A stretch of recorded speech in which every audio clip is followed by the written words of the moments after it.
far from the nuclear negotiating tables, the missiles over Syria and Israel. Here, a proxy war takes a darker, brutal, yet unseen turn.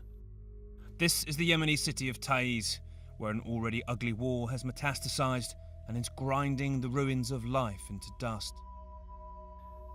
These rare drone images show how barely a wall is left unscathed.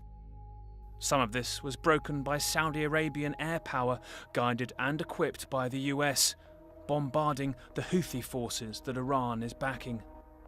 Houthi mortars broke parts of the city too. And it's a chaotic, three-pronged fight down on the front line between two militia that were once on the same side and the Iranian-backed Houthis. At street level, the snipers, the mess and the mines left behind falls to the hardest hit.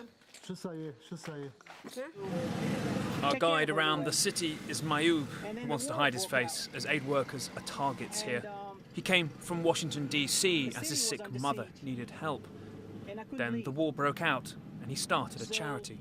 There's a saying in the States that says, when life throws you a lemon, you make lemonade. And I started it mainly to take care of the injured. Okay. The Houthis are right there, by the way. Now, that's the line, and that's where they send mortar shells into Taiz from those hills right there. I always say, it's so beautiful, yet the situation is too far from beautiful. The worst thing here?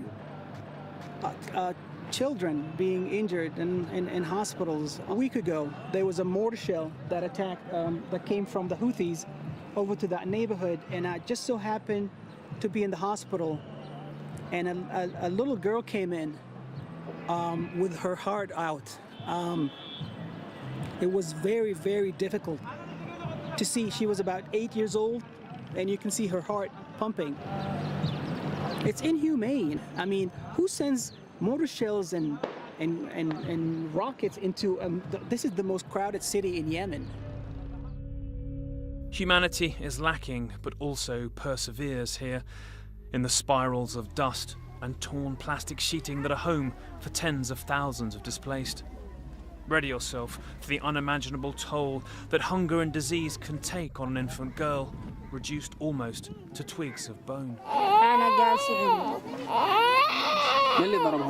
Malika weighs 2 kilograms, and her mother Mariam says this is apparently an improvement. When we came here as displaced, she was normal and she could eat. Then she started to have measles, diarrhea, and vomiting. She got very skinny. I feel like crying sometimes. She's getting better now. She's eating.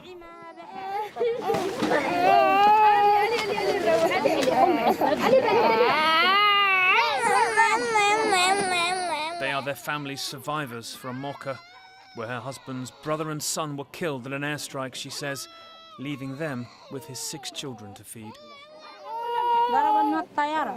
They were hit by a jet in the market. 25 people were killed. The airstrikes were hitting very close to our home.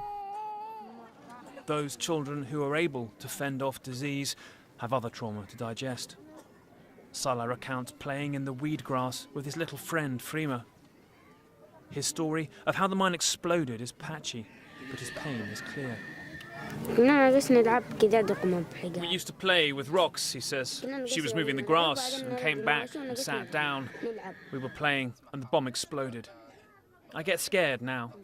Anyone gets scared of the missiles, and when we hear the word war, we get scared. Scared of bullets, landmines and missiles.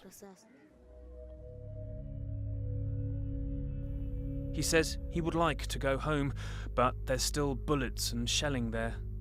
And in Yemen, where the Saudis have enough American support and resolve against Iran to fight on, nobody is going home until many more lives are lost and broken first.